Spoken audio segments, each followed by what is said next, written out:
Hello friends. जो गाड़ियां हमारे इंडिया में 2 लाख किलोमीटर पूरा करते करते बूढ़ी हो जाती हैं, उनके ना जाने कितना मेंटेनेंस निकल आता है। लॉन्ग रूट पे जाने के लिए उस पर ट्रस्ट नहीं किया जा सकता क्योंकि वो 2 लाख किलोमीटर क्रॉस कर चुकी हैं। सेम वही गाड़ियां जापान में 6-7 लाख किलोमीटर चलने के बाद भी हाईवे पे बहुत बढ़िया चल रही होती हैं। आखिर ऐसा क्यों? क्या डिफरेंस है? क्या ये रोड कंडीशन का डिफरेंस है, या फिर उनको क्वालिटी अलग दी जाती है, हमारे पास जो क्वालिटी आती है वो अलग होती है, या फिर इनकी गाड़ियों में इंजीनियरिंग ही अलग है? ऐसा कुछ भी नहीं है। Same engineering, same quality, same road condition अगर कोई जापानीज यूज कर रहा है तो सेम गाड़ी को वो 6 लाख 7 लाख किलोमीटर तक चलाएगा बिना किसी प्रॉब्लम के। इसके पीछे है उनके कुछ सीक्रेट्स जो आज की वीडियो में आपके साथ डिस्कस करूंगा। हमारे यहाँ डीजल इंजन में डीपीएफ अभी आया है 2-3 साल पहले, अभी लोगों के लिए मुसीबत बन गया है। जापान में ये 2005 से चला आ रहा है, लगभग 20 साल पूरे कर चुका है। आज भी वहां डीजल गाड़ियां चल रही हैं। हमारे यहाँ 3 साल में हालात ये हो गए हैं कि डीपीएफ की वजह से बड़ी प्रॉब्लम खड़ी हो गई है। अब तो कुछ टाइम में डीजल इंजन बंद भी होने की खबरें आ रही हैं, लेकिन वहां डीजल इंजन बंद नहीं हुआ। सारे लॉजिक रीजन आपके सामने क्लियर होंगे। आखिर ऐसा क्यों?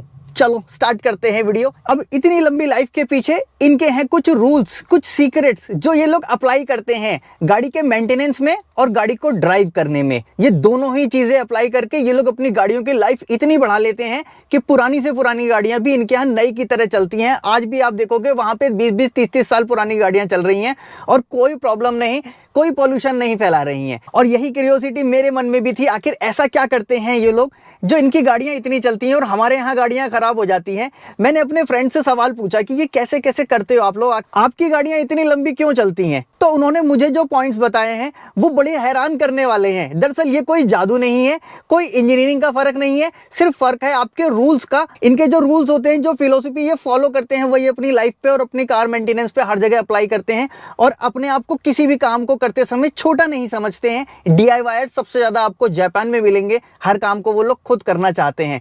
टेक्नोलॉजी में वो लोग आगे हैं, इंजीनियरिंग में वो लोग सबसे आगे हैं। जापानीज कंपनी हमारे देश में सबसे ज्यादा गाड़ियां बेचती है, तो क्यों ना हम उनके फिलॉसफी से कुछ सीख ले। तो चलो, पहला रूल जो इंपॉर्टेंट है उसको ये लोग जापानीज में कहते हैं काइजेन। प्रोनाउंसिएशन में हो सकता है थोड़ा बहुत इधर उधर हो, क्योंकि मेरी लैंग्वेज तो जापानीज नहीं है, थोड़ा बहुत बोल लेता हूं, अलग बात है। काइजेन का मतलब होता है ये लोग अपने कामों में लगातार कुछ ना कुछ सुधार करते रहते हैं, अपने आप को ही बीट करते रहते हैं। और यही फिलॉसफी ये लोग फॉलो करते हैं अपनी गाड़ियों को मेंटेन करने में। ये लोग मेंटेनेंस मैनुअल को ब्लाइंडली फॉलो नहीं करते, ये अपनी गाड़ी का मेंटेनेंस शेड्यूल खुद बनाते हैं। इसकी वर्किंग कंडीशन के हिसाब से कहां पे वो लोग इसको ड्राइव कर रहे हैं और इंजन की लाइफ कितनी होती जा रही है। अभी तक कुछ लोगों को लग रहा होगा कि तो बहुत ही हेक्टिक है, क्या करेंगे, तो सारा दिन हम यही करते रहेंगे क्या?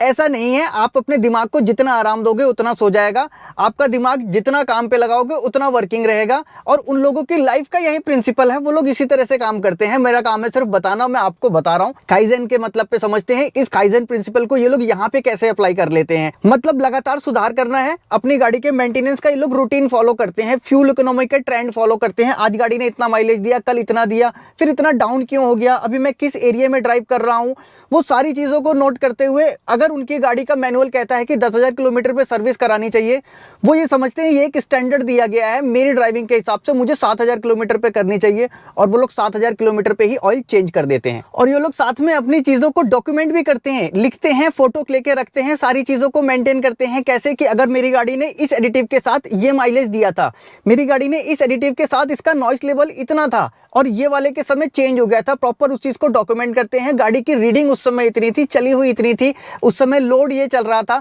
प्रॉपर ये लोग गाड़ी को समझते हैं, जैसे कि आप अपने आप को समझ रहे हो, अपनी बॉडी को समझ रहे हो, सेम वैसा ही रिस्पेक्ट ये लोग गाड़ियों को भी देते हैं। सेकंड प्रिंसिपल जिसको फॉलो करते हैं, प्रिवेंटिव रिप्लेसमेंट, नॉट रिएक्टिव। अगर आपकी गाड़ी का पार्ट्स खराब हो जाता है तब आप उसको बदलते हो, लेकिन इनके प्रिंसिपल के हिसाब से गाड़ी का पार्ट खराब होने से पहले ये लोग उसको बदल लेते हैं, क्योंकि इनका मानना है कि फेलियर में या कहीं ब्रेकडाउन में आने वाला खर्चा उस प्रिवेंटिव रिप्लेसमेंट से ज्यादा होता है। अगर कहीं आप गाड़ी में फंस गए और तब आपने काम कराया तो उस पार्ट ने दूसरे पार्ट्स को भी खराब कर दिया, आपकी गाड़ी की लाइफ पे और भी इफेक्ट डाल दिया, वो खर्चा ज्यादा बैठता है। इससे पहले कि आपकी एक बेल्ट खराब होने वाली है, टूटने वाली है, क्रैक होने वाले हैं, उससे पहले आप उसको चेंज कर दो तो वो बेल्ट के पैसे में ही काम चल गया और आपका आगे का खर्चा बच गया। जो बेल्ट टूटने की वजह से वाटर पंप सीज हुआ, वाटर पंप की वजह से आगे बात बढ़ी, लंबा चले गए तो इंजन तक सीज हो गया। तो वो लोग प्रिवेंटिंग रिप्लेसमेंट को ज्यादा इंपॉर्टेंट देते हैं। जैसे कि फ्यूल फिल्टर को ये लोग फ्लो कम होने से पहले ही बदल देते हैं। होस पाइप है, उनमें क्रैक आने से पहले उसको चेंज करके नया लगा लेते हैं। एयर फिल्टर को परफॉर्मेंस डाउन होने से पहले लगा देते हैं। और इनके रिपेयर शेड्यूल जो होते हैं वो कंपनी के ऑनर मैनुअल से कहीं ज्यादा होते हैं। जो कंपनी ने रिकमेंड की है उससे अलावा ये लोग अपना बनाते हैं कि मेरी ड्राइविंग कैसी है और मेरी गाड़ी को अभी क्या नीड है, वो समय से पहले कर लेते हैं। अगर ब्रेक ऑयल चेंज करना है तो ये लोग उसको मॉइस्चर एब्जॉर्ब करने से पहले इसको चेक करके चेंज कर देंगे। कूलेंट वेट नहीं करेंगे कि कलर चेंज हो जाए तब हम इसको चेंज करें या ये एसिडिक हो जाए तब हम चेंज करें। उसके होने से पहले, लाइफ पूरी होने पे ये लोग इसको चेंज कर देंगे। लेकिन इसका मतलब ये नहीं है कि वो पैसों की बर्बादी कर रहे हैं, उसकी लाइफ को भी ये लोग पूरा यूटिलाइज करते हैं। बाकी के जो इनके रूल्स हैं वो आगे जाके पैसे बचाते हैं और इंजन की लाइफ बढ़ाते हैं। तीसरा सीक्रेट जो ये लोग फॉलो करते हैं, ओमोअनाशी। ओमोअनाशी का मतलब किसी डिटेल्स पे बहुत बारीकी से ध्यान देना और जरूरतों को पहले समझ के उस पे ज्यादा रिस्पांस देना, यानी कि बेहतर से बेहतर जो हम कर सकते हैं बेस्ट टू बेस्ट करना। ओमोअनाशी अपनी लाइफ में भी ये लोग अप्लाई करते हैं, कहीं जॉब करते हैं वहां भी अप्लाई करते हैं, गाड़ी के मेंटेनेंस पे भी अप्लाई करते हैं। गाड़ी का जब मेंटेनेंस करते हैं, सर्विस करते हैं, तो सिर्फ सर्विस में ऑयल बदलना, फिल्टर बदलना और जो शेड्यूल लिखा है वो करना ही नहीं, ये लोग पार्ट्स की साफ सफाई पे ध्यान देते हैं, बारीकियों से ढूंढते हैं। वो ऐसी चीजें ढूंढते हैं जिसको कोई ना ढूंढ पाए, जैसे कि कंपटीशन चल रहा हो कि नहीं मुझे इसमें कुछ ना कुछ ऐसा ढूंढना है, इसलिए वो क्लीन करते हैं एक एक पार्ट को, धुलाई करते हैं, सफाई करते हैं, नीचे से इंस्पेक्शन करते हैं, साइलेंसर को देखेंगे, रबर देखेंगे, पॉइंट देखेंगे, लीकेज देखेंगे। मतलब उनको पहले से समझना है, उन चीजों को ढूंढना है और ढूंढ के उस पे पहले से अच्छी सर्विस देनी है। जिन पार्ट्स की जिस तरह से टेस्टिंग हो सकती है उस तरह से ये लोग टेस्टिंग करते हैं। जैसे अगर फैन लगा हुआ है तो इस फैन का एक्चुएशन टेस्ट करा के ये लोग देखेंगे। टेस्ट से काम नहीं चलता, कुछ गाड़ियों में वो फंक्शन नहीं है तो ये लोग वहां से अलग से करंट देके देखेंगे, फिर उसका बेरिंग का प्ले देखेंगे। मतलब कहीं से भी एक पॉइंट उनको ढूंढना है, खुद अपनी ही चीजों में सुधार करते रहना है। ये जो इनके सीक्रेट्स हैं ये इसी तरह से इनकी लाइफ को भी इंप्रूव करते हैं, लगातार काम करने की तरफ ले जाते हैं और इनको ऊपर भी पहुंचाते हैं। ये लोग टेक्नोलॉजी में बहुत आगे होते हैं। जापानीज माइंड बहुत शार्प होता है क्योंकि ये लगातार काम करता रहता है। हम इंडियंस थोड़े मजे में रहते हैं कि ठीक है यार हमारा थोड़ी काम है, मेरा काम था कंप्यूटर चलाना, मैं सिर्फ कंप्यूटर ही चलाऊंगा, मेरा काम था कृषि पे ध्यान देना, मैं सिर्फ कृषि पे ध्यान दूंगा। जबकि खुद मेरी लाइफ में ये सारे रूल मैं फॉलो करता हूँ। मेरे घर के आप लोग अगर व्लॉग देखते होगे तो जानते हो मैं अपना प्लम्बिंग वर्क, इलेक्ट्रिक वर्क, दीवार बनाना, खुदाई करना, सारी चीजें मैं खुद करता हूँ। अपनी गाड़ी को भी खुद रिपेयर करता हूँ। लॉन्ग ड्राइव पे 2-2 हजार किलोमीटर ड्राइव भी मैं खुद ही करता हूँ। टोयोटा भी इन्हीं सारे रूल्स को फॉलो करता है। कुछ लोग टोयोटा के एम्प्लॉयज होंगे तो इन सारे वर्ड से वाकिफ होंगे, ये सारे वर्ड्स वहां पे यूज होते हैं। लेकिन बेसिकली ओमोअनाशी के हिसाब से आप मशीन की रिस्पेक्ट करते होने चाहिए। मशीन को भी मशीन की तरह ट्रीट नहीं करना है, मशीन आपके पार्टनर की तरह है, आप उसको वैसा ही रिस्पेक्ट करोगे। जैसा कुछ लोगों को आपने देखा भी होगा, अपने पुराने स्कूटर को या अपनी पुरानी गाड़ी को बिल्कुल रिस्पेक्ट से रखते हैं। हाँ ये मेरा साथी है, ये वहां तक चलता है, इसके अंदर ऐसा प्रॉब्लम नहीं आना चाहिए, मैं इसको साफ रखूंगा, चमकता रखूंगा, फैमिली मेंबर की तरह यूज करते हैं। ये जापानीज फिलॉसफी है, ये लोग ऐसा ट्रीट करते हैं मशीन को, तभी मशीन उनका साथ भी देती है। और ये कोई अंधविश्वास की बात नहीं है, ये इससे एक हार्डली कनेक्शन होता है, आपको मोटिवेट करता है वो काम करने के लिए। जब आप अपनी गाड़ी में काम कर रहे हो तो आप अपने आप को छोटा या हाथ काले पीले करने वाला या घटिया आदमी नहीं समझ रहे हो, आप प्राउड करते हो खुद पे कि हाँ मैं अपने पार्टनर को भी वही ट्रीटमेंट दे रहा हूं क्योंकि मेरा पार्टनर मुझे यहां से वहां पहुंचाता है, मेरा पार्टनर मेरा कितना साथ देता है। जब आप गाड़ी को अपने पार्टनर की तरह, अपने फैमिली मेंबर की तरह समझते हो तो आप अननेसेसरी उसका पंजा ऐसे नहीं दबा देते हो, क्योंकि पंजा ज्यादा दबा देने से, अचानक रैश ड्राइविंग कर देने से आपकी गाड़ी में प्रॉब्लम आती है।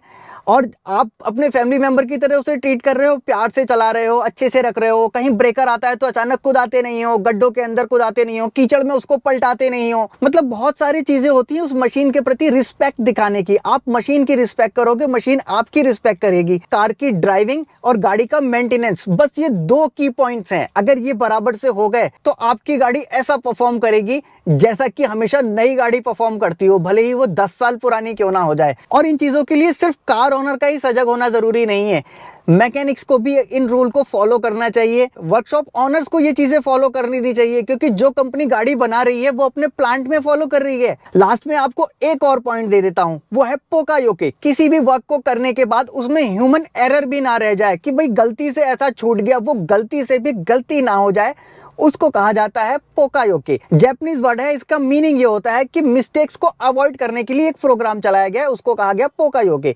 एग्जांपल के लिए आप अपनी गाड़ी का डैशबोर्ड खुलवा लो, उसके अंदर 20 कनेक्टर्स होंगे, एक फीमेल अलग होगा, एक मेल अलग होगा। कुछ गाड़ियां ऐसी होती है जिसमें कि वाइपर का कनेक्शन हेडलाइट वाले कनेक्शन से लग जाता है, किसी का बीसीएम का ईसीएम में लग जाता है, उसमें ह्यूमन एरर होने के चांसेस होते हैं। जापानीज गाड़ियां होंगी, भले आप मारुति को उठा के देख लेना, टोयोटा का उठा के देख लेना, जितने कनेक्टर खोलोगे कोई भी कनेक्टर दूसरे में मिसमैच फिट ही नहीं होगा। आप देखोगे जो फ्यूल इनलेट है और आउटलेट है, दोनों के कनेक्टर के साइज में डिफरेंस होगा। गलती से इनलेट में आउटलेट और आउटलेट में इनलेट ना लग जाए। पोकायोके इसी का नाम है। और इन चीजों को ये लोग अपनी लाइफ में अप्लाई करते हैं, गाड़ी का मेंटेनेंस करते समय अप्लाई करते हैं, कलर कोडिंग के साथ करते हैं। किसी गाड़ी में अगर उन्होंने काम किया, उस वायर को यूज किया, वायर के बदले दूसरी वायर लगाई, तो वहां पे उस कलर का टेप लगाया, इंजन फ्लश का कुछ ऑयल निकाला, तो वो लोग लिख के रखते हैं कि ये ऐसा था। पोकायोके अप्लाई करते हैं ये लोग कार चलाने से पहले, टेस्ट कर लेना, देख लेना कि सब कुछ ठीक तो है, कुछ ह्यूमन एरर तो नहीं है। वर्कशॉप पे काम करा के निकलने के पहले कि पोकायोके भैया देख लेना कोई ह्यूमन एरर गलती से भी ना रह जाए, अगर ऐसा हुआ है तो ऐसा नहीं होना चाहिए। ये सारे रूल्स गाड़ी को ड्राइव करने में और गाड़ी को मेंटेनेंस करने में अप्लाई करते हो तो आपकी गाड़ी का इंजन भी वैसा ही परफॉर्म करेगा जैसा जापानीज लोगों का परफॉर्म करता है। आपकी खुद की लाइफ और गाड़ी की लाइफ दोनों चीजें सुधर सकती हैं अगर इन प्रिंसिपल्स को आप फॉलो करते चलो तो। फिलहाल मेरा काम था बताना, मैंने बता दिया। अच्छी लगी हो वीडियो तो लाइक कर देना। मन में कोई सवाल या फिर कोई सुझाव आ गया होगा, बेझिझक कमेंट बॉक्स में लिख सकते हैं। मिलूंगा आपसे नेक्स्ट वीडियो में ऐसे किसी इंटरेस्टिंग टॉपिक के साथ। Thanks for watching. इस वीडियो में अगर आपको इंटरेस्ट आया है तो इससे रिलेटेड स्क्रीन पे वीडियो आ रही है, इसको क्लिक करके जरूर देखना।